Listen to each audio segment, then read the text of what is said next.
Լավաշով իշխան ջեռոցում։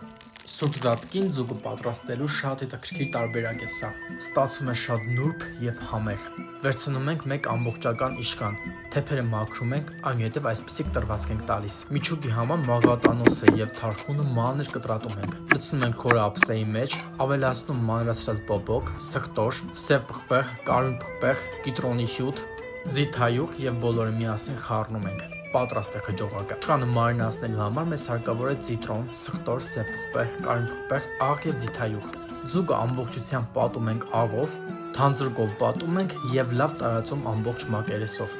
Իսկ կտրվածքների մեջ տեղերը դնում ենք կարագ։ Այնուհետև լցնում ենք իշխանը մեր պատրաստած խճողակով։ Իսկ դուք մեկնաբանություն գրեք, թե ձուկը ինչ տարբերակով եք պատրաստում։